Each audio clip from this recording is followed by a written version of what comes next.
Ladies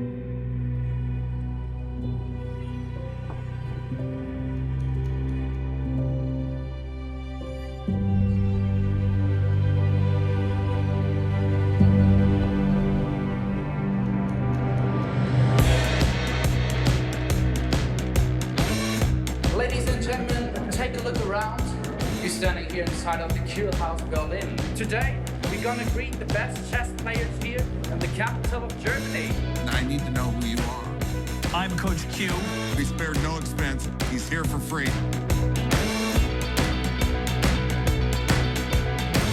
March 10th, 2018 in Berlin. This is a great day for chess.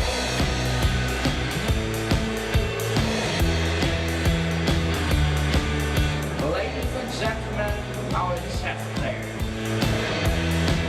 Sergei Karyakin. Okay, and did you get inspired from the lions when you went to the zoo? Because it seems like you played like one. If you want to say like that, okay.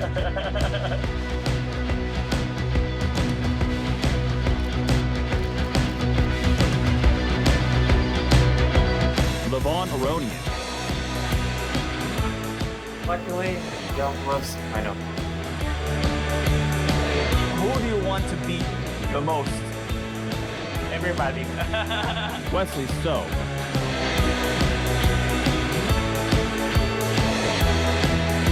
They will definitely feel like rock stars.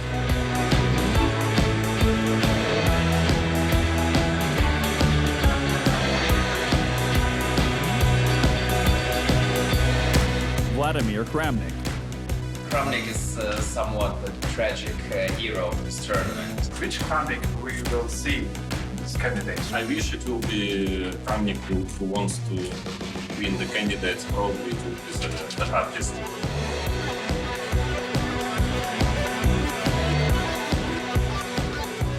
Ding Liren. Ding draws again for 8 straight rounds.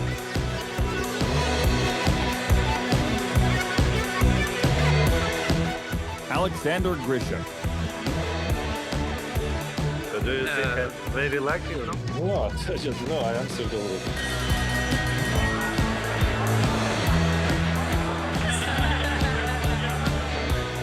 And 1 point you said just wrong. Oh, I'm sorry. Yeah. Shakhriyar Mamedov.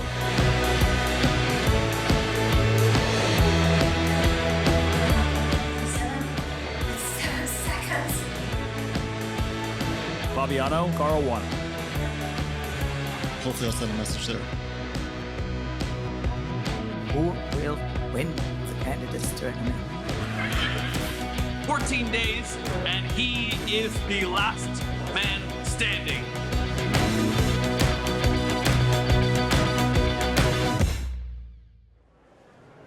The amount of work it takes to be a top-level chess player is insane. If you want to reach like a real title, you need FIDE Master, you need International Master, and then Grandmaster. Kids can do it because they can spend 8, 10, 12 hours a day studying. So the chances of the average player doing it are slim because they don't have the hours in the day to get there. But I also believe that if you have a brain, you can do it. I'm here with Dylan Korcha, who has a very interesting story. I was coming to do a few articles for US Chess Online, and I said, wait, why not make a documentary about it? Of course, beforehand you couldn't know it would be such an interesting and exciting tournament, but you nailed it. And after the candidates are over, do you want to follow the challenger who will play against Magnus? Who knows? I mean, it is very possible we could go to London with the story.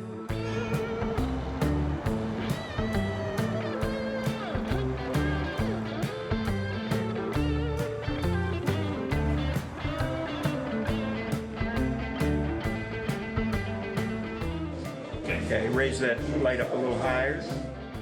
The winner of the Candidates Tournament receives the honor of playing for the World Chess Championship and will face the King of Chess, Magnus Carlsen. He has won 3 straight World Championships, and it seems like no one can take him down. Now the field has been narrowed to 8 Super Grandmasters ready to end Carlsen's reign.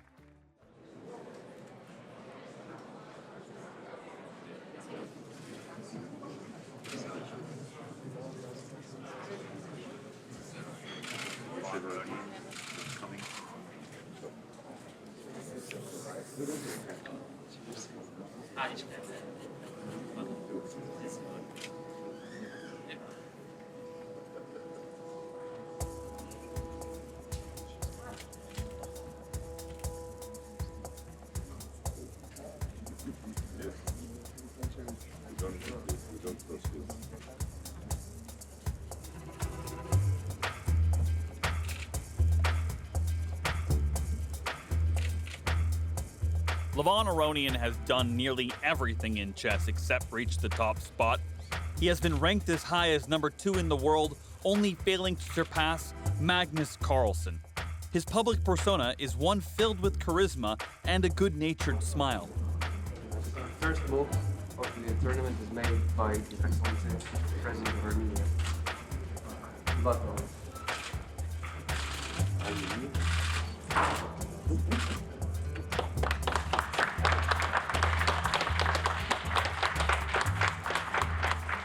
First round is open. Please start your game. Thank you. Levon Aronian is definitely considered one of the favorites. In 2016, CNN called him the David Beckham of chess, so you know he's popular. But at the chessboard, he has a laser-sharp focus and can't wait to tear down the opponent's king. Very happy and very proud, of course. You know, all Armenians all over the world, we root for Levon very much. There is approximately 600 million people playing chess regularly. The Candidates Tournament is the last in a 2-year cycle designed to pick who will go up against the current world champion. No idea who would win the tournament. The format is an 8-player double round-robin tournament with a classical time control, which means that these long-form games can last from 2 to 8 hours each. The candidates will play each other twice during 14 grueling rounds over a 17-day period. The winner of each match will get 1 point, the loser a fat 0, and if there's a draw, a tie, they will split the point in half and each receive half a point. These points are continuously tallied throughout the tournament to keep track of who is leading, and the winner will be the one with the most points after the final round. This Candidates Tournament is particularly important because 4 of the 8 players are under the age of 30, Russia is trying to return to dominance, China sends their first challenger ever, the US sends its most competitive and youngest challengers in decades, and the wild card is determined to shake up the competition. Vladimir Kramnik, the wild card, was once known for his incredibly solid playing style. He popularized one of the main weapons of elite chess players, the Berlin Wall. This secret weapon is an opening that is considered one of the most complex, beautiful, or boring, depending on who you ask. He used it to bring down the world champion Garry Kasparov, who was considered unbeatable.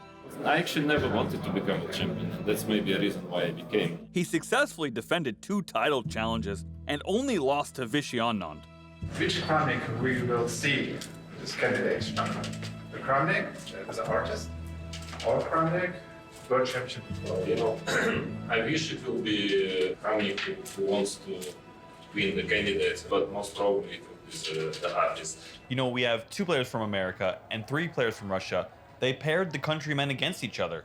The Russian players and the American players were paired in the first rounds to avoid any potential speculation about match fixing. Wesley is a top player. He's been a top player for many years, but I still don't approach the game any differently than I would against any of the other players in the tournament. Wesley So is the Filipino-American chess prodigy. He qualified for the candidates based on his rating. In 2017, So had an incredible unbeaten streak of 69 games in which he won the US Championship and finished ahead of Magnus Carlsen in a major international tournament. He began his chess career in his native Philippines, becoming a Grandmaster by the age of 14, but soon emigrated to the United States to join the burgeoning US chess scene, centered around the St. Louis Chess Club. He was only the 11th player to break a rating of 2,800 and has reached number 2 in the world rankings. We have here with us Fabiano Caruana and Wesley So, 2 American players, and we have the first decisive game in the candidates tournament. Fabiano Caruana won. In the first game, we have Caruana So. Caruana came out of the gate and basically demolished Wesley So. Yeah, somehow things went really bad real quick. Wesley So tried to hang on and didn't have a chance. A loss in less than 40 moves, which is a very short game, 33 moves total. That does not bode well for Wesley So because he has black again tomorrow. He'll be playing the second player, which means he'll be on the defensive. I mean, I can't say I have any expectations. It's a really good start, but it's still the first round. And I think we see in every candidates tournament that there are a lot of ups and downs for pretty much all players. Fabiano Caruana is the Italian-American top player in the United States. He qualified to play in Berlin by rating. And reached his highest world number second and rounded of 2017 with a win of a London Chess Classic. Fabi, as his friends call him, has been a top talent from a very young age. From New York, like Bobby Fischer, his skills have been compared to America's only world champion. But unlike Fischer, Fabi treats his chess practice like a top-level athlete would, training both his mind and body to maintain focus and balance. Yeah, I mean, I prepared quite seriously before the event. He is all business when he plays tournaments, and it's clear that hard work is what brought him to the top.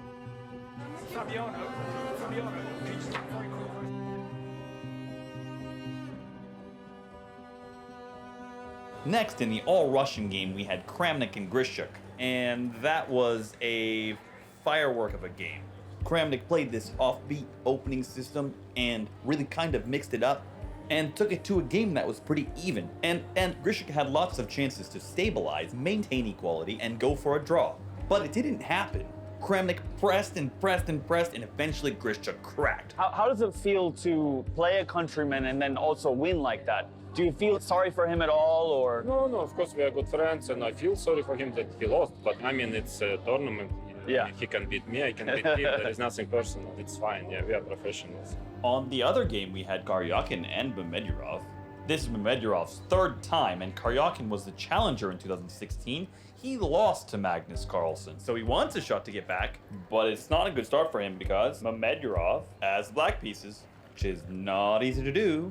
He came in there and basically dismantled Karyakin. And he looked very depressed in the press conference after the game. I know that both of you actually used to work together, and Shahryar was the second of Sergei for the period of time. I know Sergei's opening so well. I want to some surprise move, but I play g6, and after 2 moves, I immediately forget my analysis. What are you doing anything special to make sure that you have the stamina to go all 14 rounds? No, anything, no special. No workouts or? No, sleep or relax and play chess, and nothing special. Caruana, Mamedyarov, and Kramnik all tied for first place. And there's some of the favorites, so it's not a surprise. But what's a big surprise is that Aronian drew a winning position. In the last game, Aronian versus Ding, Aronian had pressure the entire game, but Ding defended very well. We just saw Aronian a little frustrated, a little bit tired from that match. He definitely had a good shot at a win. He definitely looked frustrated by that result. Well, probably yesterday I was more optimistic than now. But basically the tournament is long, and I hope I will have some chances. So it's clear it's going to be a tough tournament.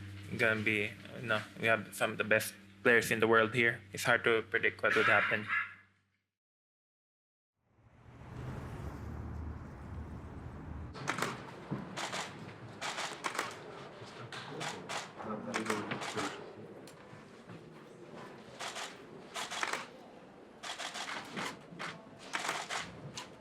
Thank you very much. Round 2 is open. Sergei Karyakin is the previous cycle's challenger to Carlsen's throne. Losing to him in the 2016 World Chess Championship, he was a child prodigy, having broken the record as the youngest Grandmaster. Even with World Championship wins in both Rapid and Blitz chess, Karyakin has yet to clinch the top prize and win the Classical World Championship title. I think that in this tournament, the preparation is important, but it's not decided. So most likely everything will be decided over the board. Vladimir, actually at the opening press conference, you said that you're expecting Berlin defense here in this event, especially that we are here in Berlin. But could you imagine it will come so early in the second round, and especially against Sergei? I could imagine, but I could more imagine that it would come from the black side, from me. And I can tell you, I usually play it with black, and it's such a pleasure to look at this position from the white side. It doesn't happen very often. Yeah. I spoke to Kramnik before the tournament about the exact variation that was played in the game. It's quite interesting that we as a team basically predicted this game. And Kramnik had some serious pressure, but could not break through, and Karyakin's nickname as the Minister of Defense came to be true. Sergey, you decided to play Berlin defense because you're in Berlin, or partly? Maybe partly. The opening is the first phase of a chess game. Each player is assigned a random color, with the white pieces getting the first move advantage and the offensive position, while the black pieces play defense. Players develop their pieces and try to control certain parts of the board, like the center. At the top level, chess openings can be studied as far as 10, 15, 20 moves deep. We're talking nearly every logical possibility during those first 10 to 20 moves. That's a lot of moves. Players can narrow that down by focusing on specific opening systems that they think their opponent is likely to play. A player will tailor their opening choice to what they think will best combat the style of their opponent. Oh yeah, there are also a plethora of opening names such as the Ruy Lopez, Queen's Gambit, Sicilian Defense, Slav Defense, and the Berlin Defense. Let's start with the game that really struck me and obviously really strikes the Americans deep to the heart, which is the Wesley So game. Alexander Grishuk is a 3-time World Blitz champion and has played in multiple candidates tournaments. He is the face of experience in Berlin and one of the wildest players. He will intentionally mix the game up in a way that is sometimes considered risky. Grishuk played the Benoni, which translates to Son of Sorrows. Grishuk said he loves playing these positions where he's basically suffering the whole game. I'm not sure why that seems counterintuitive to all chess players' desire to win. Did you see Grishuk put his bishop on e1? Yeah. What is that? It doesn't make any sense to me. Well, that's Grishuk. He has some diabolical plan. Yeah, right? He had some crazy plan. Wow, the Grishuk So game. This game was just a massacre. You know, losing 2 games in a row is not like Wesley So. He only lost 1 game this past year. So losing 2 in a row is a big blow, but obviously he has to adapt and adjust, and we will see something good coming from him. Even though Grishuk was the winner, he didn't seem happy at all, and he didn't seem very confident he's gonna win this thing. No, but it's like in a boxing match, asking a boxer how he feels after 2 rounds. It does not matter. It matters how he will feel after 12 rounds. Yeah. After the whole fight.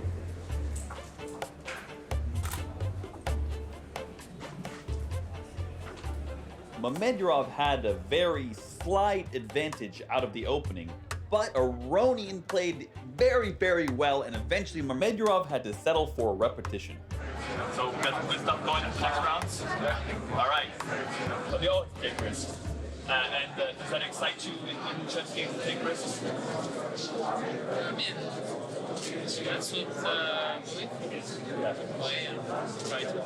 The Ding Caruana game, we had a really interesting exchange sacrifice that excited most of the fans and spectators, and it was quite interesting. Caruana had some pressure, but Ding defended very, very well, and it ended in a draw. But the general feeling what you have, I mean, the game was balanced, let's say.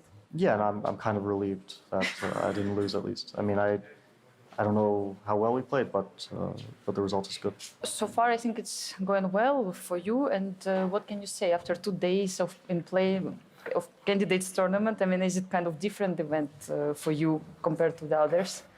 Yeah, of course, very nervous during the tournament, especially during the before the games. Kramnik stays in first place, tied with Mamedov and Caruana. We have 1 American at the top, 1 American at the bottom, 1 Russian at the top, 1 Russian at the bottom, with the rest of the field in between, and obviously the Azerbaijani at the top as well.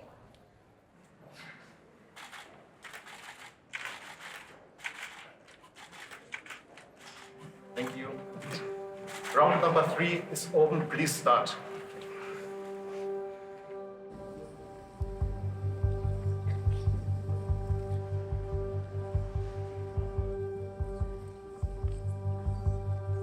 With a 100-game undefeated streak, 25-year-old Ding Liren is considered one of the hardest players to defeat. Off the chessboard, he seems a little nervous and a little unsure in the limelight.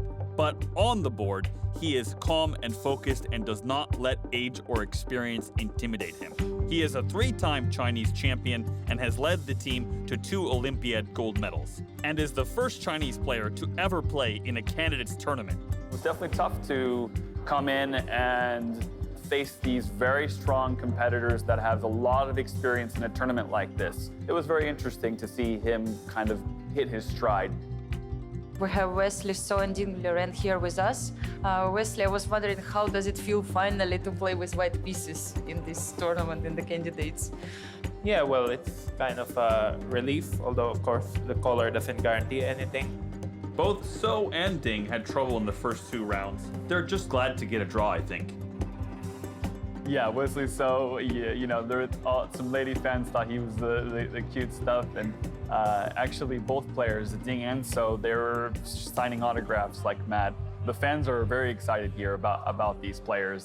So we're gonna go with Wesley after he gets signing here, get some signatures. How happy are you to get on the board and get some points? Well, I prefer a win. Yeah. Yeah, of course. But I'll take what I can. Obviously, no one will give me a free point here. You're only a 1.5 points behind. You think you still have a good shot at winning this? Yeah, if I win my next 11 games, I'll do it.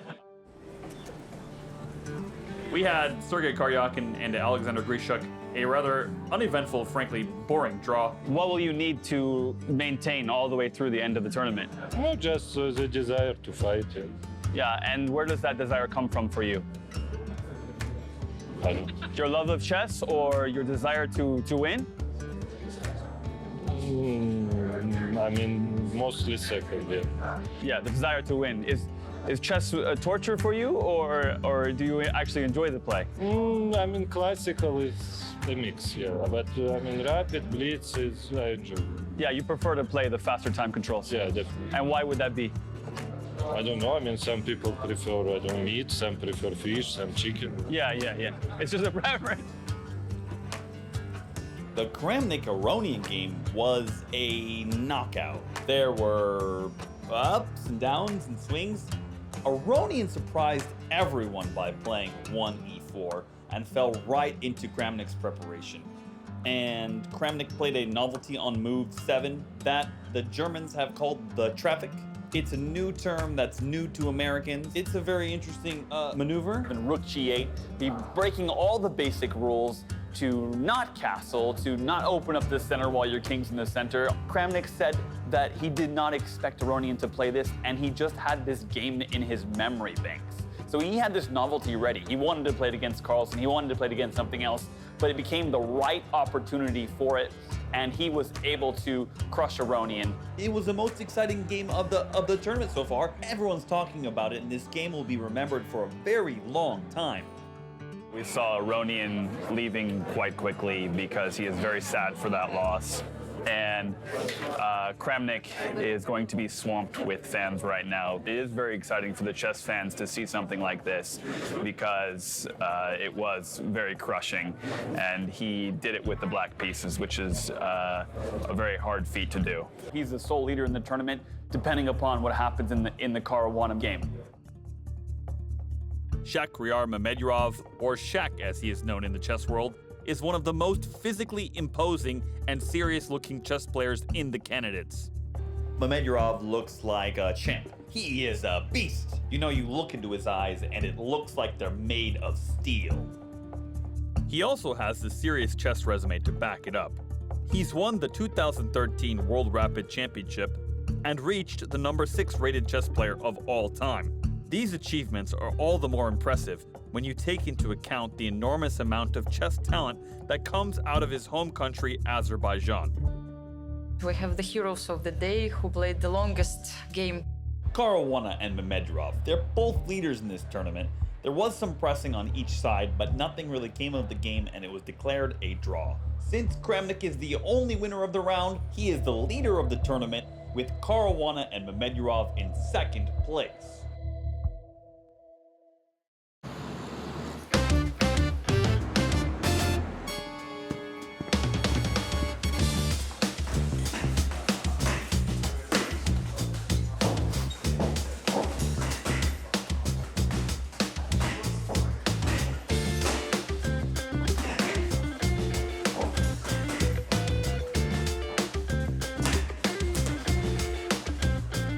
there are brain cells being killed. In my 20s, I decided to mingle both sports and create like chess boxing. Because in a way, it seems very natural to have this mental aspect of distance. So a full chess boxing fight can last up to 45 minutes. So it's 11 rounds, 6 rounds of chess alternated with 5 rounds of boxing. Each round lasts 3 minutes. And now we have over 3,500 chess boxers worldwide in 11 federations. And we have annual amateur world championships where up to 200, 300 fighters come in all kinds of weight classes, female and man. And we have regular events with the Infection Fight Club. We're building a professional league. You stay far away. Far away, and then there, and go back up. It's like a bumblebee. Yeah. like Muhammad Ali. Yeah. Flying like a butterfly and still like a bee. Who do you want to win the candidates? Well, I want Caruana to win. Ah, very good. I want to see. We have mutual interest. Yeah, I don't know, like, he's young, he's vibrant. I want to see Caruana against Magnus Carlsen.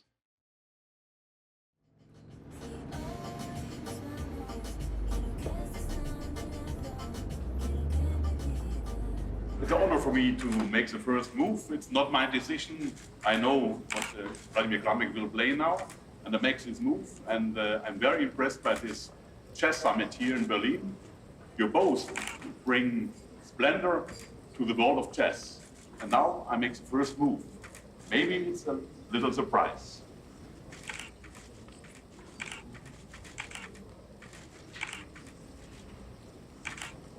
Thank you very much. Fourth round is open, please.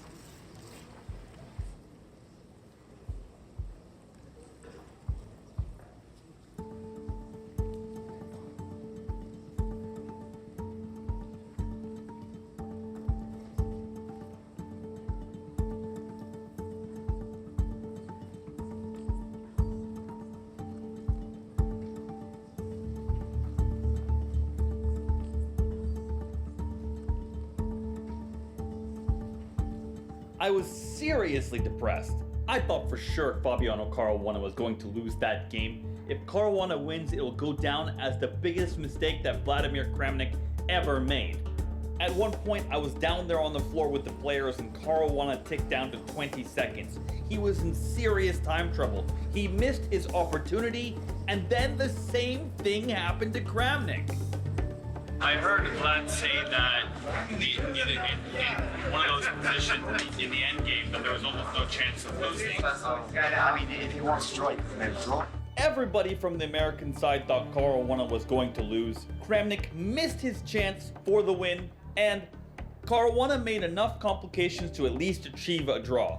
But Kramnik blundered in time pressure and Caruana pulled through for the win.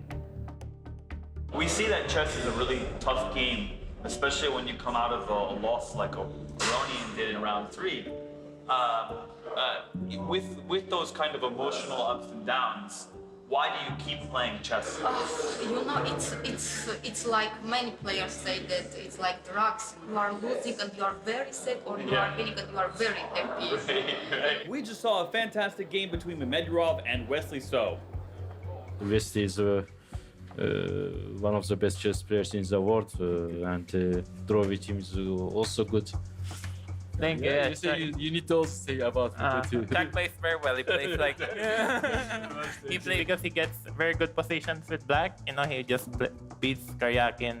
And you were playing for a win against Fabia. Yeah, of course. Okay, yesterday he and me we speak in a press conference about he think he's very lucky because he played draw, and I also think I am very bad. So you're able to achieve a draw in this position as black. Does that give you more hopes of the tournament? Well, I mean, clear last lane, yeah.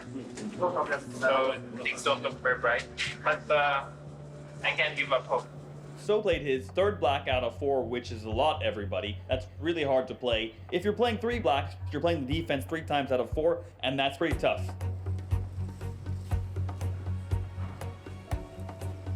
Aronian really had to put some pressure on his opponents and make a statement. If he wasn't able to play well in this game, he would not have a chance at winning this tournament. He came into this game prepared and outplayed Karyakin from the very beginning. You're such an easygoing, relatable kind of guy. How do you keep your personality that way? Oh, this shows I don't really keep my personality.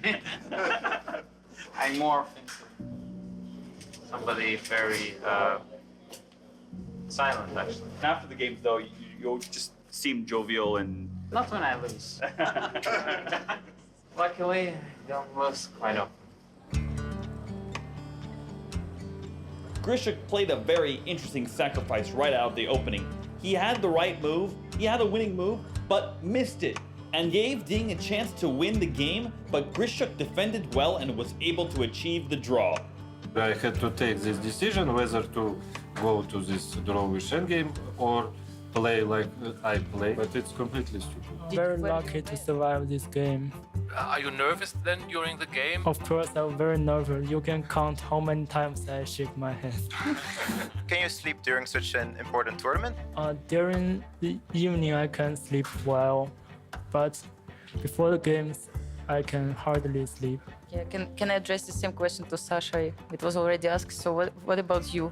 What about your sleep during this event? Is it different from the other events? Yeah, but I don't like such questions like how do you sleep, with whom do you sleep? Vladimir Kramnik drops into tied second with Mamedyarov, and Fabiano Caruana is in first place.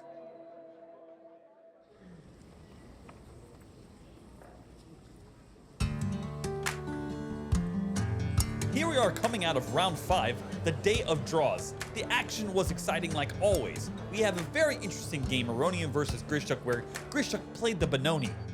Benoni means son of sorrow, yeah? It's quite well known, and I like everything that is connected with sorrow. Alexander, how much luck is required in a chess game? But why is it to me this question? Yes. But why to me? So do you think I'm very lucky? The So Kramnik game, we saw a very equal position until the end, but Kramnik decided to play on, trying to press for the win, but So defended well and was able to hold the position for a draw. Also, we know that chess is a very stressful game, and considering yesterday's game, how actually you found some kind of peace with yourself after what happened? Oh, but it's okay. I mean, it's professional life, and I mean, I'm already used to this kind of things. Not the first time I'm doing something ridiculous. You only have 30 years of experience, yeah? Yes. Your first candidate was 95? 93 in Bill, so... My birthday. In the Ding Mamedyarov game, we saw another 30-move draw, another short game. This showed that Mamedyarov's team was very well prepared, and he is currently tied for second right now. Caruana being in the lead is pretty amazing after 5 rounds. Caruana did basically say that he needs to be careful and not assume that he's going to win this thing, because obviously Mamedyarov is playing very well, and there are chances for any of these players. Plus, Kramnik has a chance to come back, Aronian has a chance to come back, Grishuk could even get into this thing. The only players that are basically out of this are Karyakin and Wesley So. We're guessing what you have in your white plastic bag. What you have in your plastic bag? Is it kind of specialties for this?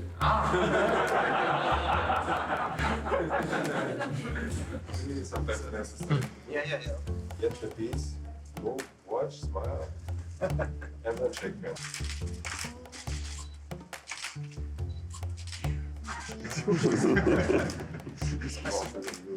Shock comes in with a shocking win over Kramnik. Ding holds on again for his 6th straight draw. Caruana drew his game with Grishuk, meaning Mamedyarov gained that extra half point to close the gap. So gets his first win. Congratulations to Wesley, and knocks Aronian down to join him at the bottom of the standings. Yeah, finally my first win, and I mean, I think this is only my second victory against Levon in a classical game in my career. I'm on -1. I just need to win 8 more games and I'll win the tournament.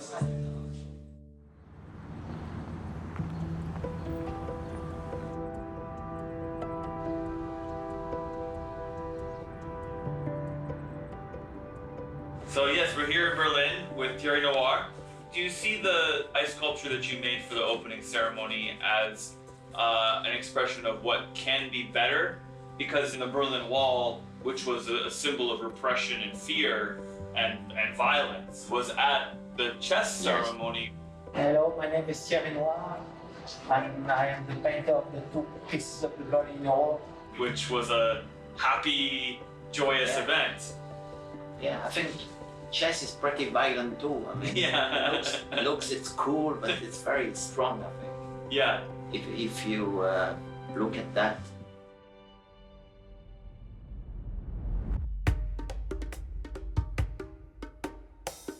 The mid-game is where the fireworks happen. At the top level, if the opening is about maneuvering and positioning, the middle game is about pressing an advantage and executing sometimes gruelingly long, forced tactical combinations. That is, capturing, and more capturing. While some middle games can progress slowly, in general, a lot of exchanges happen to make way for either a checkmate that ends the game or a liquidation into an endgame position. The middle game is where all of the action happens. But don't expect everyone to understand what's going on. You would be surprised by how many times a Grandmaster is completely baffled by a player's choice of moves.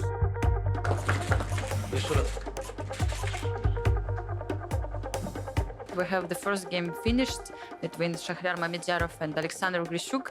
So far it was the fastest game of the tournament, so something happened in the opening. What can you say? I mean, I don't want to go into details. The tournament is in the process, but of course it was a opening disaster. I mean, not quite disaster, I mean, but definitely the opening didn't went the way I planned, you know.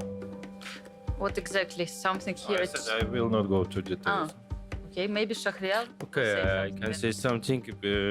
I play first time is h6 move in maybe classical chess. I play sometimes.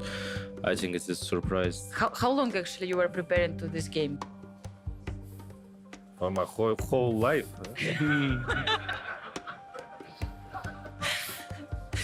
A big sign that entering this building may increase your IQ, and this is what chess does to humans. How can you comment on this? Is it happening to everybody who enters? What about chess players? Maybe I reached like 35 IQ. You mean during this event? Shah, what can you say? I don't think about it. Have you noticed the sign? Yeah, no. But the thing is, all the games are critical. There's not any game which is more critical than others. But yeah, also a very important victory for me.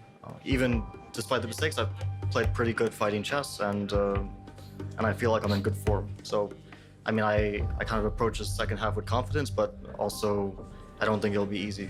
I mean, I'm not 12 years old. I've been losing games before and having disastrous tournaments. No, I just try to play, try to fight.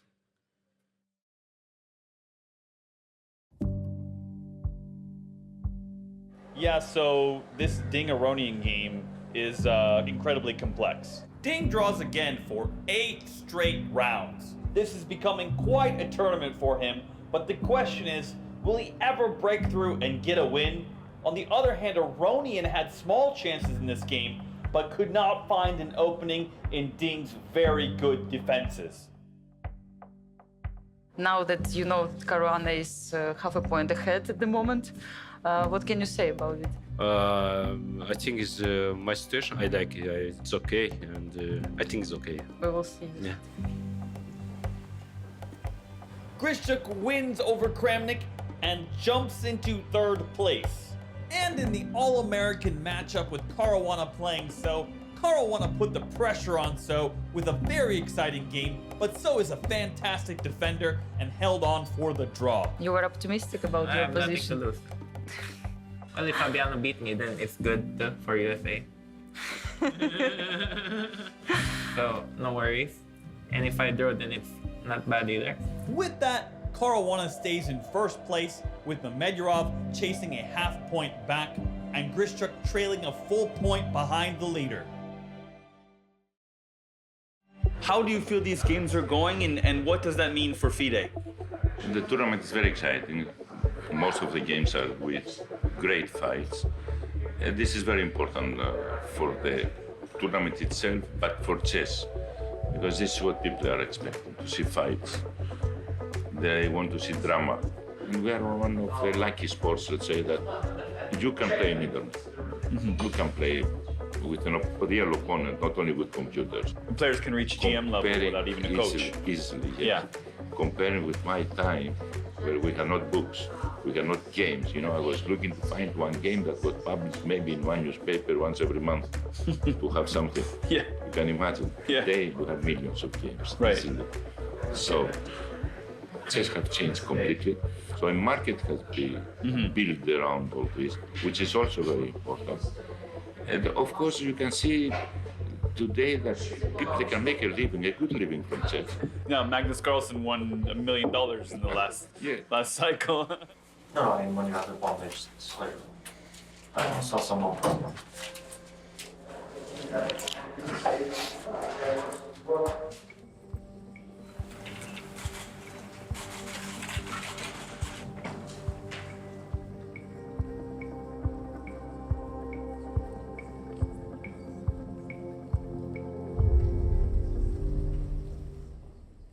Let's go through the players a little bit and you know, just to kind of review how they're playing. Yeah, Kramnik is somewhat the tragic hero of this tournament. Won 2 beautiful games. Everybody was already anticipating for him to march through the tournament and outperform everybody else.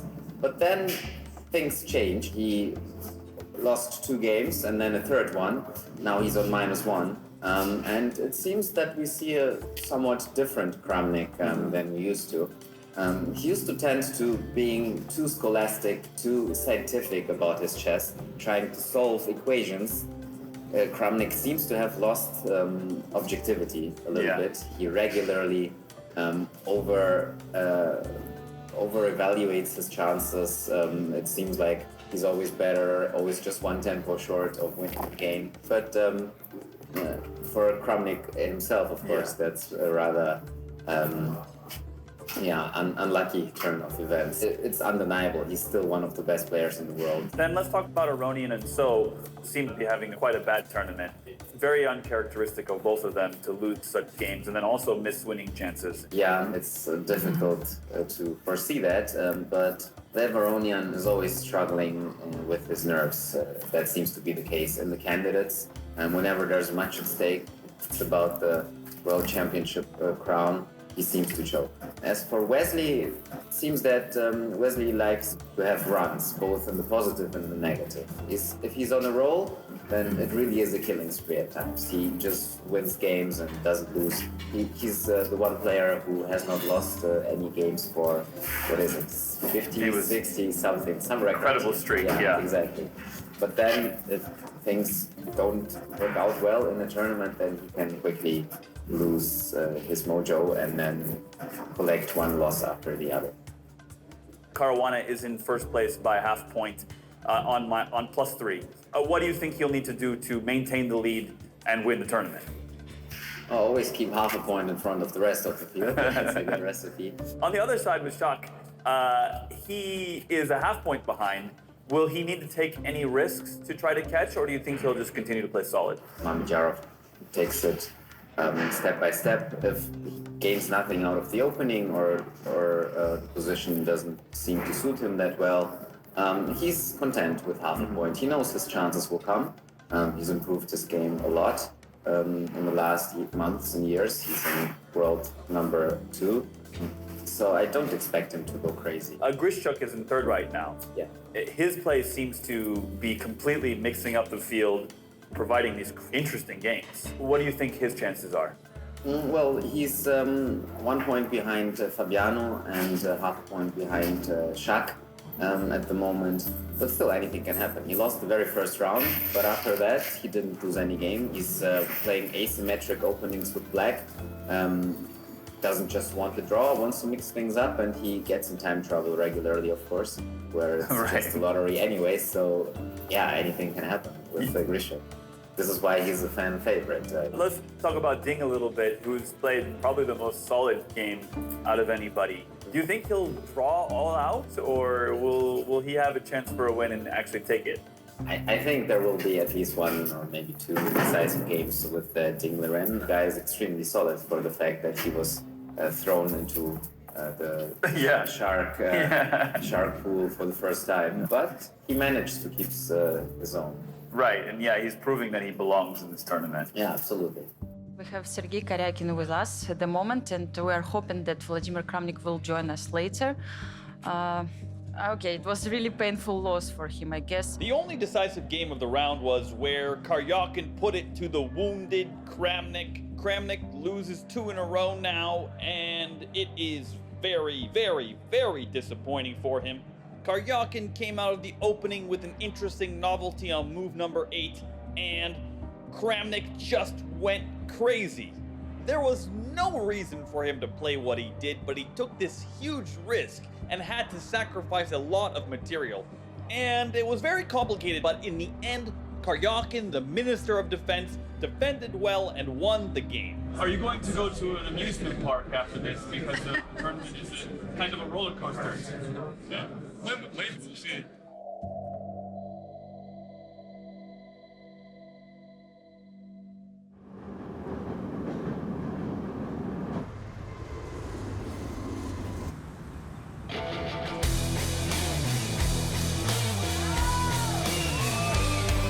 We talked the other day, you said you wanted to go, I think you said 8 rounds.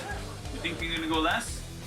Oh no, I want to do something for the audience. Yeah, for the, yeah. Did you see your competitor in the locker room? Oh, it's right there. Yeah. Oh, he's right there. That's the competitor. Okay, come here. The 2 competitors. What's your name? My name is Sagaret. Sagaret. All right, and here you are face to face right now before the match. How do you feel about seeing your competitor before the match? Fine, go on. Okay, we're talking to Mimo here live in Berlin. For your fans out there, what is one thing you want to tell them about the boxing match tonight? Let's run with the rumble. Yeah, let's rumble, yeah.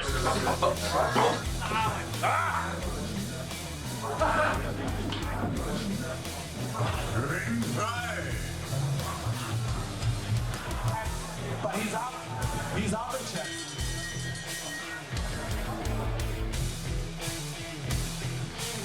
Oh!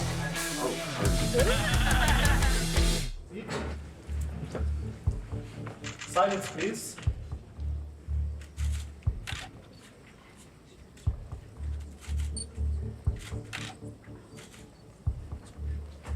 I have the pleasure to introduce Mr. Felix Magath, a famous football coach and a chess player as well. It's hard not seeing the board, but it's a pretty crazy game. And it's surprising that Ding went into this because he'd been playing a lot more solid games before. I think So kind of surprised him in this opening. Jacques seems to have a tiny advantage, but he's burning a lot more time than Fabiano. Wow, I can't believe that we've gone through 10 rounds so far. Let's get into the games. The first game, Grisha Karyakin, ended in a short draw. Well, I heard you say that you have children, correct? Yeah. And do any of them play chess? No. And does that disappoint you, or did you not want them to play chess? This dramatic game finished in a victory with a victory of Vladimir Kramnik. The Kramnik Aronian game was incredibly exciting. Kramnik threw the house at Aronian, and Aronian was defending super well until the very end where time pressure struck, and it was disaster for Aronian. And a big mistake, and he lost the game. Yeah, and does today's win make up for some of those losses, or are you still thinking about the losses that happened before? No, I'm not thinking about losses or wins, more with the next game. Are you blaming yourself for those bad moves, or are you able to move forward and focus on the future games? Of course. Well, thank you. Great answer. Thank you. The Ding So game ends in a draw. Ding draws 10 rounds straight, which is quite unusual. You could tell it in his face that he really wants a win. 4 rounds to go. Who do you think you will want to beat the most? And I heard you say that your goal for the rest of the tournament is to try to finish even. Who do you want to beat the most Everybody. All of them? Magnus. Right. The game of the tournament so far, the Shock Fabiano game, they are the leaders. They're vying for first place. You had a really intense game with Shock. How do you feel about coming away from both games with a draw? Today's a good result for me. Obviously, I'm playing the player who's closest to me, and if I'd lost the game, I would be in big trouble in the tournament. Tomorrow you're playing with Vladimir Kramnik. What do you expect from this game? I mean, what can you expect these days? I mean, Vlad is probably the most interesting player now at the top. He sometimes approaches positions in ways that I can't even begin to comprehend. Who will win the candidates tournament?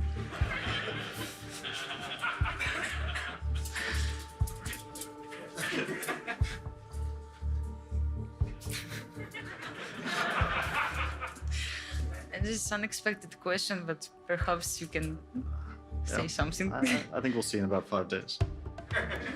The most exciting game of the round was definitely Ding versus Grishuk.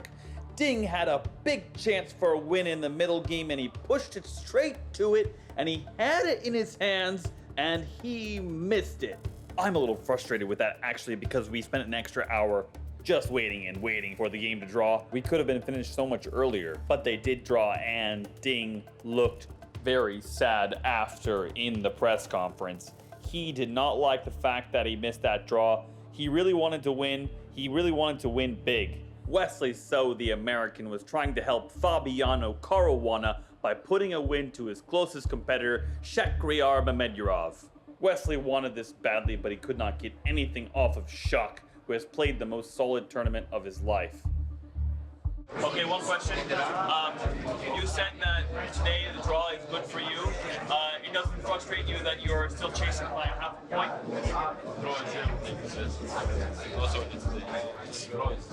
Okay, and what point did you say just now? Oh, I'm sorry. Caruana, being the leader, was satisfied with the draw to keep hold of the lead. In fact, he actually jumps up 5 spots in the rankings to world number 3. You're still having a little trouble getting back to even. Is that your goal for the rest of the tournament, or do you think you still have a chance at winning this? No, I mean, I have a purely theoretical chances to win it, but as long as I have, I will try. But in any case, it doesn't depend on me anymore. My plan is just to play good chess, fighting chess, and of course, the Aronian game versus Karyakin was exciting and wild again. Aronian really wanted to break the funk of the losing streak, but he could not.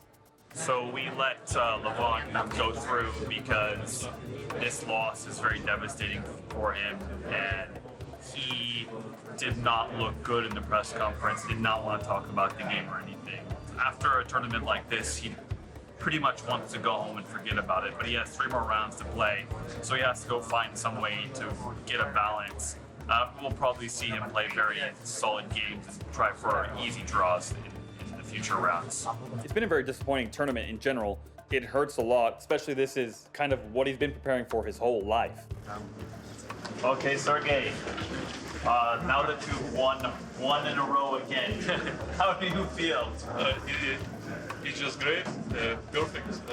It's perfect to win with black because if you win with white, okay, it happens. But with black, it's very hard and it's difficult. And even against Levon, who is clearly in the best form, it was still very difficult game.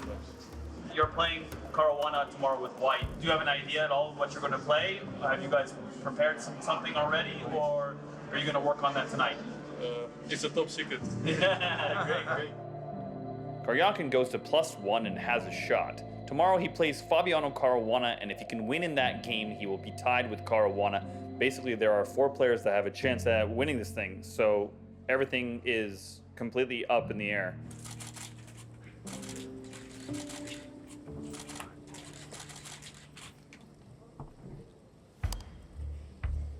Ding's first win, huh? Wow, that's pretty fantastic. Against Shock, too. Shock's been playing very good chess. Ding Liren won against Shakhriyar Mamedyarov, and it's his first victory in this tournament after 11 draws. How does it feel? that you managed to win the game? Today I feel very good. I think my play was well. How do you rate your chances to still win this tournament? It seems like there might be a chance that Caruana might be losing today. It is not important for me now. Think about it. I just play a very bad game. Okay, maybe not so bad game, but I don't think about it. Yesterday I think I have not bad chance, but now I don't know. I didn't think of my chance before this round. Today I just want to play my best level. After this, maybe my standing has improved. You're currently a half point back from the leader, Fabiano Caruana. If he does lose, do you think you have a good chance at winning the candidates? Yes. So I'm going upstairs to check out the analysis. Caruana may be losing, I'm not sure. He may be able to hold, but it looks very dangerous for him. If that happens, then Caruana and Karyakin will be tied for first place, with Shock and Ding both chasing at a half point back. If he does lose, then it would shake up the entire tournament, and any is almost anyone's game. Please keep silence if possible. We have Alexander Grishuk and Levon Aronian with us. Game finished in a draw. Please, once again, we need silence here. Please, questions from the audience? Oh, it's really noisy today. I don't think we can continue. Thank you very much for coming. Okay, wow, the tournament standings have just been shaken up considerably. Sergey won this game. Yeah, it was only after a few moves that I realized that that I really can't do anything. And Sergey, it was easy for you actually. Okay, you should sacrifice. I mean, it's still some kind of small risk. Or you felt it's completely fine, or why? No, of course it wasn't easy. But then I thought, okay, I should play like a man, because if I don't sacrifice in this tournament situation, then I mean, what else do I need to sacrifice? When it was a perfect moment for the sacrificing. And now the situation in the tournament actually has changed in this round. You know that Shahriar lost against Liren, and okay, it's really kind of a mess now. What is your feeling about the next two rounds? Well, I have no ideas, because honestly speaking, I just want to play well. Fabiano, what is your comment? No, okay, I mean, the worst thing basically that could have happened, but still 2 games, so we'll see. There are now 5 players within striking distance. Caruana and Karyakin are both tied with 7 points. Ding, Shock, and Grishuk are all a half point back. That means it's anyone's tournament, and we have no idea what's going to happen. What was the moment in the game where you felt, okay, I'm gonna win this? Actually, it was only in the end, when, after the time control, when I realized that I'm actually completely winning. But before that, it was just very complicated. Okay, and did you get inspired from the Lions when you went to the zoo? Because it seems like you played like one. Yeah, well, if you want to say like that, okay.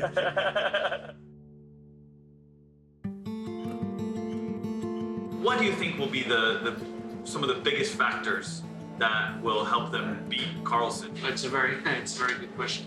How do you beat Magnus Carlsen? Well, nobody's managed to do it. I think Fabiano, when I was working with him, I think he would give Magnus a real run for his money. Because Fabiano is extremely resilient, not only in defense on the board, but he's extremely resilient when he loses a game. He gets back on the horse very, very quickly. There are 5 players that have a chance. Who do you see as the top contenders? Well, we have with 7 points Fabiano Caruana, who was leader most of the part of the tournament, and now there was a turning point by Karyakin, who really came back fantastically in this tournament. But there are 3 contenders still to come behind them, half a point behind Mamejaro, Liren, and Grishuk. It is extremely interesting, quite unusual that we have seen such an interesting matches, games, real rollercoaster moments for both players, or quite a few players. Well, practically from out of these 5 players, any of them can win. Is it possible at all to even predict which one? Which one will or even the top two? Well, obviously, it seems like who are the two leaders, Yeah. right? Fabiano and Kayak. And from a mathematical point of view, in the tournament situation, I would give the most chances for Karyakin to be the challenger again. But you never know. Become world champion, you have to create opportunities and really to win the game by being playing better than your opponent. Yeah. You can't win a world championship title by being defensive, and you just take your chances.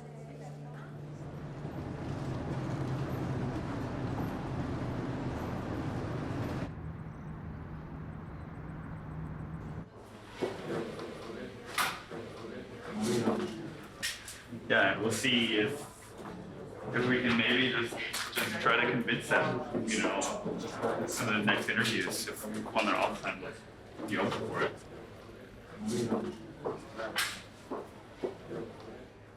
Okay, we have our first result for round 13. A draw from Sergei Karyakin against Wesley So, and that leaves Karyakin in sole first place. Are you happy with the result? Yeah, for me, yes, I'm completely fine because, okay, first of all, I was playing black and also in this tournament situation, the draw is fine for me, so, I mean, it's okay. Tomorrow you play with Liren. It's so unclear at the moment. And what do you expect from the last rounds? And what are your feelings? I hope it won't be so crazy like against Caruana last year, but if I will manage not to lose and to play a good game, then I can hope to fight for the first place. Have you ever been in such a complicated situation at the end of a tournament like this, especially in such a big tournament?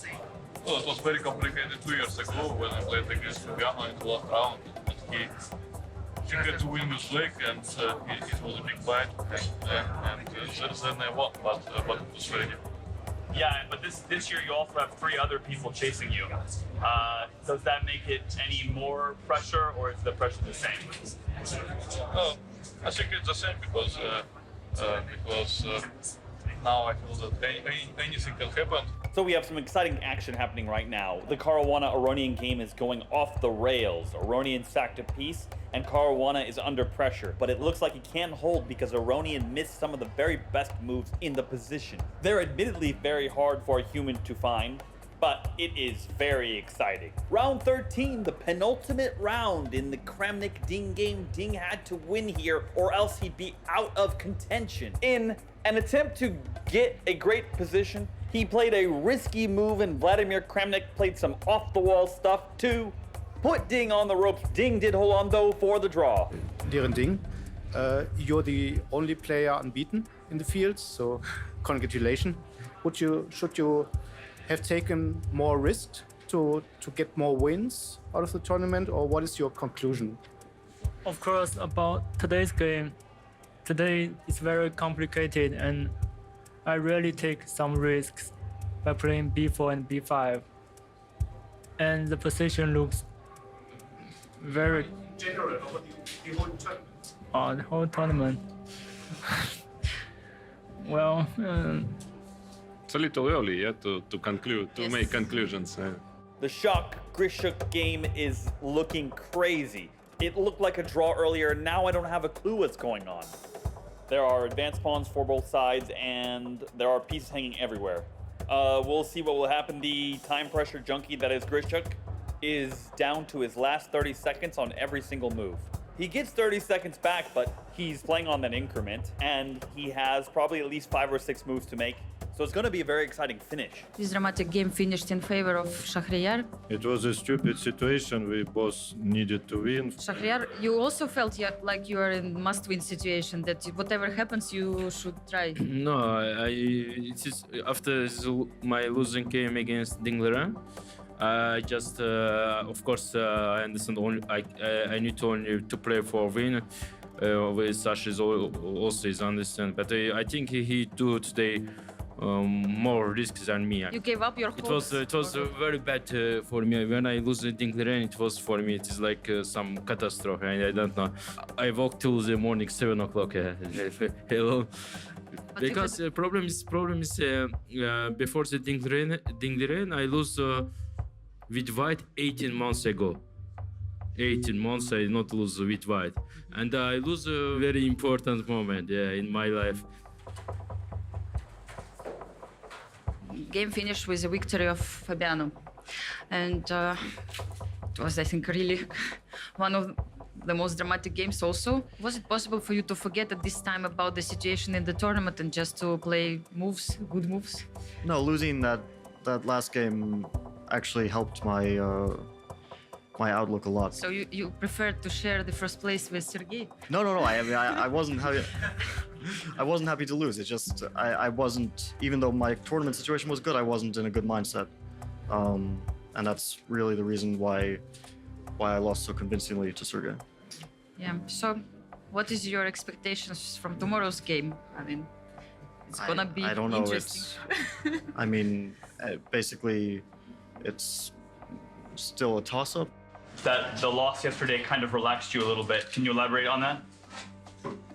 I mean, it's hard to describe, but sometimes there's too much tension, and it's necessary to kind of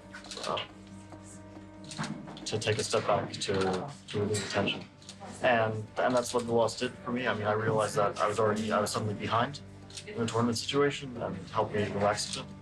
Rather than having to hold on to my lead, I could just kind of play a bit more freely.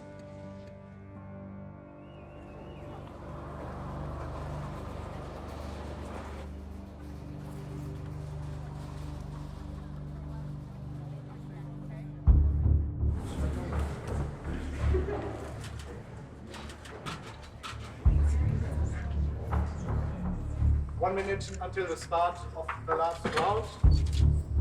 Players, please take your seat.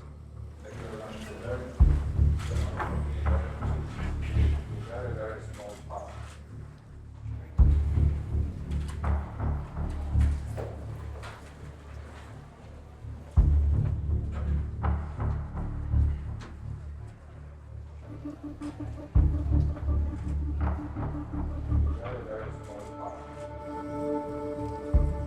So, we finished the Candidates 2018.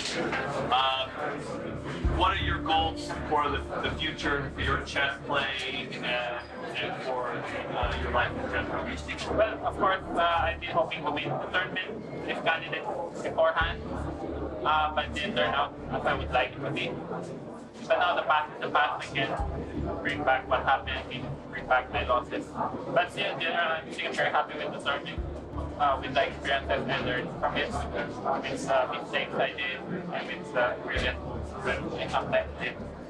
So it's a great memory, and I'm pretty sure it won't be my last candidate.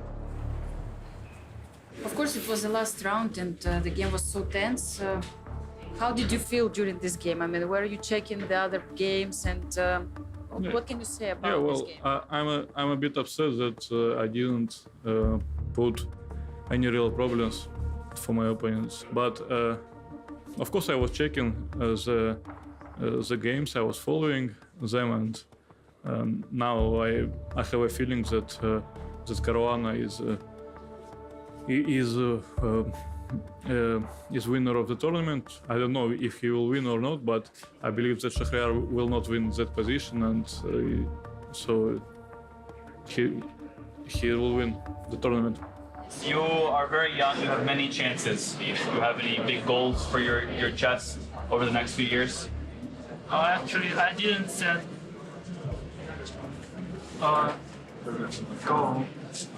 I didn't set a big goal.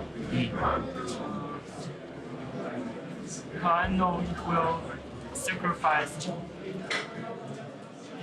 I have to sacrifice a lot in personal life. Do you love chess so much that you are willing to make those big sacrifices? Of course, I already made some. Yeah. But sometimes you just want to be in a good mood and not to consider too much. But such strong tournament is very hard for everybody. Yeah. Including me. And finally, I just survived.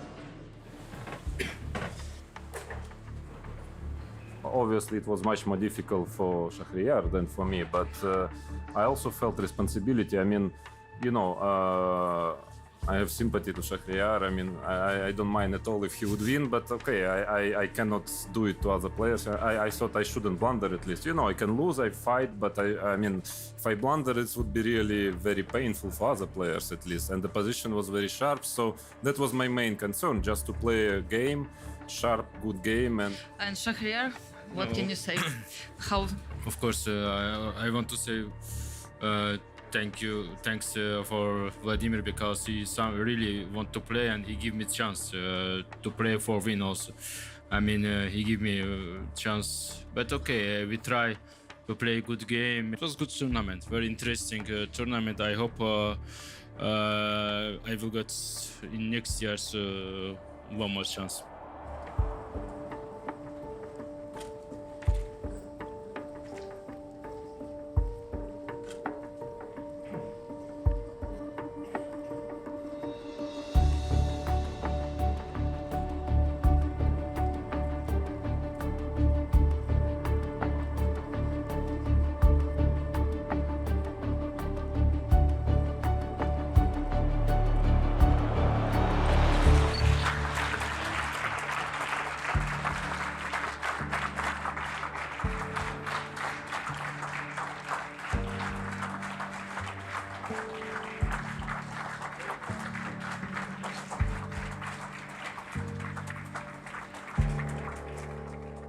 Fabiano wins! All right, we have an American challenger to the World Chess Championship.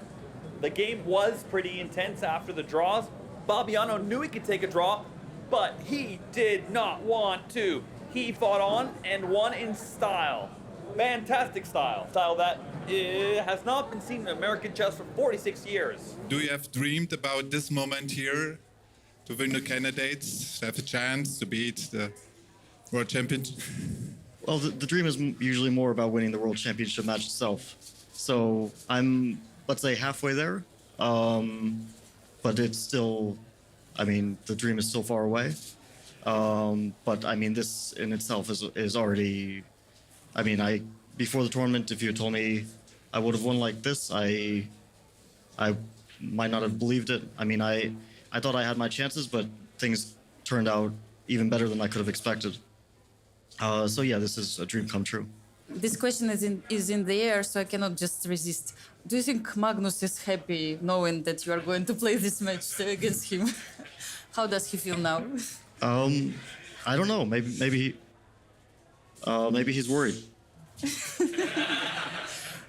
Would you like to send him any message or anything before this match?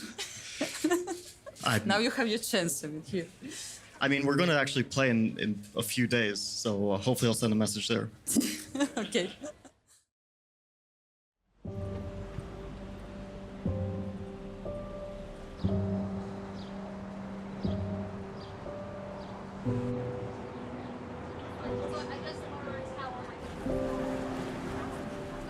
This is the advantage that I think Magnus has and can lord over Fabi. He's been there. He's done that. Right. He has been in that oven of 3 World Championship matches already. He has this sense of the atmosphere, the World Championship. He knows where the media belongs. He knows what's going to happen with the spectators. He knows he's going to be irritated by that stupid question. Right. And he goes with the flow. The challenger, the rookie, Fabiano, this is a new experience. Everything, like it's crazy.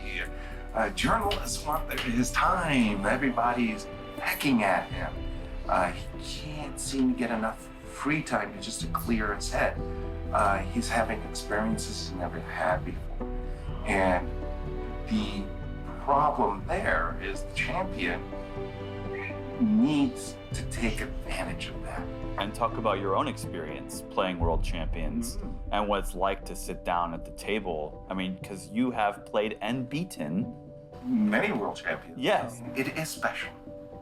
You wake up, go, well, today I'm going to play Kasparov. Yeah. Now, I got black. Oh dear. God. What am I going to do? Well, if I do this, okay, just reflecting on everything you're going to do. Okay, now it's sort of like you know you're going to go on stage. Yeah. You're a little bit more alive. Yeah. Okay? The leaves of the trees look a little bit more green. Things are a little bit more clear. You come to the board, the butterflies are in your tummy, kind of feeling it all. You didn't realize it before, but there's a lot more media at the tournament than you knew. They all seem to be focused on you. Where did these people come from? Gary comes in, storms in. You're getting more and more connected with this game. You feel the struggle with such intensity. You don't care if there's a nuclear blast going on site. You've got to save the pawn. You must save your pawn. If you don't, you will die. You discover a series of calculations that cruises right into these calm, still waters of peace. You know you've saved the game. You've reached a point of absolute happiness, like, yes, it's made another mistake. Now the advantage is turned. Now you feel this gladiator spirit. Before it was all about your fears, your worst nightmares coming true. Is it true? Yes, or can win. You can almost hear the cries. Chess is an extraordinarily emotive experience. It's that roller coaster ride, that sudden realization that you made the worst blunder, you're a complete idiot. And it's like that cold shower where the heat just went off and you went, oh, yeah. God. For many people, they really, really don't realize how emotionally charged a chess game can be. It's a chess game, come on. Right. Come on, you can tell me. It's boring, right?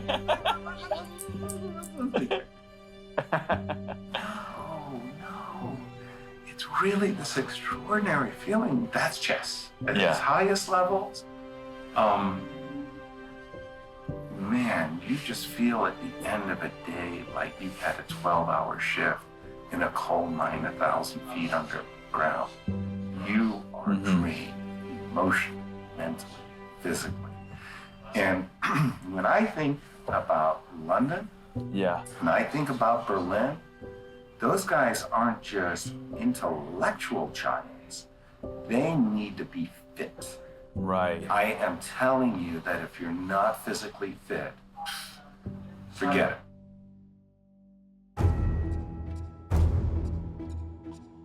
The endgame is just what it sounds like, the end of a chess game. But why is it so important and tricky? First, when players transition from middle game to endgame, they have different priorities. Except for a few stragglers, the once important and strong pieces, rooks, knights, bishops, and even queens, have largely been banished from the board. The pawns become monsters and the kings become giants.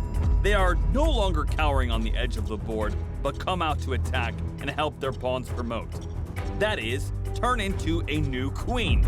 Obviously, it is not as easy as it sounds, and there are reams of books on endgame positions and how to play them.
The seventh game of the match has been drawn. Queen's Gambit, 40 moves. How do you explain the 7 draws? Okay, after the first game, the games have been pretty tight. We haven't really given many chances to one another. And yeah, there haven't been like huge mistakes or anything, so it's kind of natural that a lot of the games will end peacefully. Of course, I mean, things could have happened, yeah, like in the last game, in the first game. There could have been decisive results, but yeah, not so far. After the last game, it kind of felt like, you know, I got away with murder, and in that sense, it's easier to be calm about a draw today. I'm not loving it, but I'm not in any sort of panic mode either. I mean, it could have been worse, and the match is still equal, and with black it's going okay. So I'm not at all thrilled about my play today.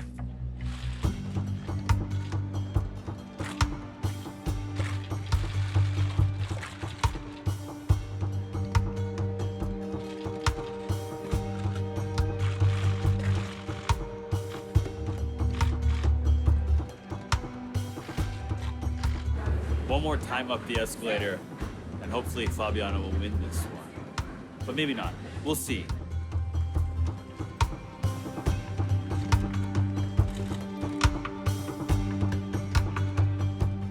What an absolutely extraordinary struggle we've witnessed today. Question to both players. Are you starting to get nervous now? Magnus. I've been nervous for many days. I don't understand the question. Fabiano. Yeah. I mean...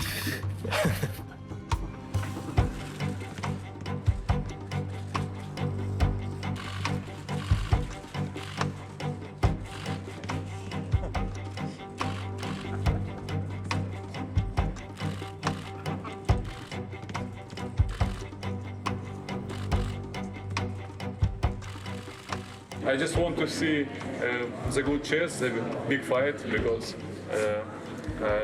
I'm also bored of the draws. But at the same time, the last draw was very interesting. But when Magnus was playing black, I think it was the best game of the match so far.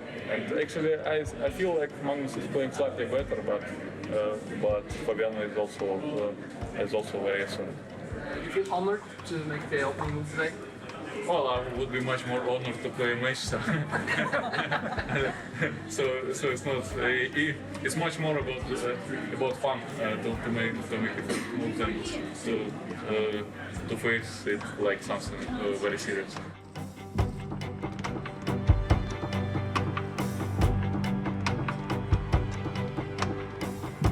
Or will Fabiano Caruana become the first American World Champion since 1975? Draw. Game 12. We're going into overtime.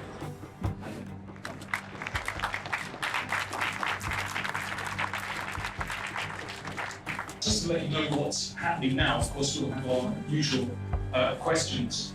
But afterwards, don't run off, because we'll have the drawing of lots for the tiebreak that will take place on Wednesday. Fabiano, how do you feel about your chances going to the tiebreaks? Confident? Well, I'm mainly relieved because I thought it was quite close today. I was very worried during the game. So, when you feel like you're sort of on the brink of defeat, or at least you have a very dangerous position, then of course it's quite good. But I think we might wrap things up there, and then I'd like to invite to the stage Stefan Eskaf, the chief arbiter, who will conduct the drawing of lots for the rapid play games. So this will be very quick. You just have to choose one box, and this will give you the color for the first game. Okay. Can I go, or do you want to go? Or? Okay, I'll go. What should I do? You should open it. Or I can do it if you prefer. What? Thank you very much. So you will play white for the first game. That's all for me. Thank you, folks.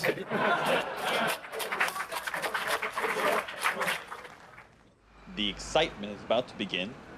Carlsen and Caruana are gonna play their final tiebreak day. 4 games, then Blitz games. We'll see. Rapid, then Blitz, then maybe Armageddon. Draw after draw after draw until all 12 rounds are drawn and there are no regular games left to be played.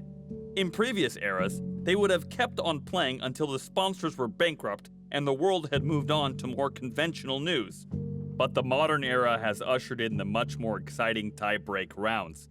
These tie-break games now supplant the regular drawn match and become the deciding rounds. These games are much faster and can lend to more mistakes, and if no one wins, the match will be decided in one Armageddon game. Actually, this position is almost impossible to call, even if you have an opportunity to save the game. Oops. 7. It's 7 seconds.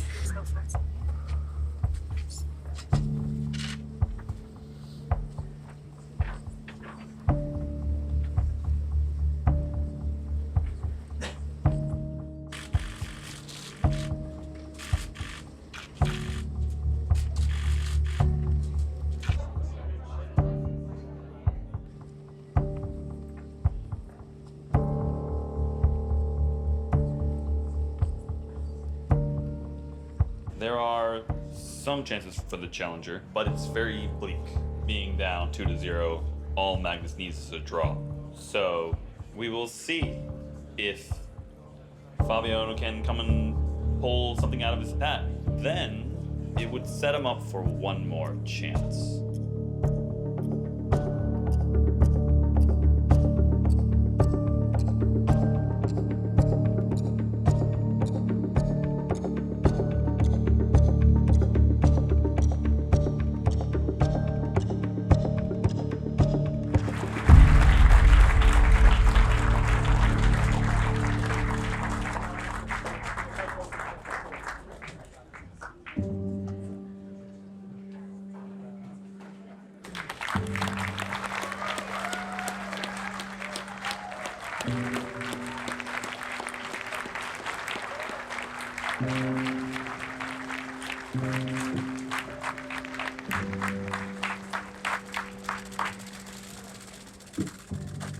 First of all, I'd like to, of course, welcome players Magnus Carlsen, world champion, Fabiano Caruana. Unbelievable contest we've had here, incredibly close. Wasn't a good day for me, and Magnus played very well, so all credit to him for that. And yeah, I mean, I had a very bad start, unfortunately. It's very special for me to win this time. I feel like I played the Fabiano was the strongest opponent that I've played so far in the World Championship match, and I mean, in classical chess, he has at this point just as much right as I have to call himself the best in the world. So I'm very happy to have overcome this great challenge, and I'll continue to work to get better in 2 years.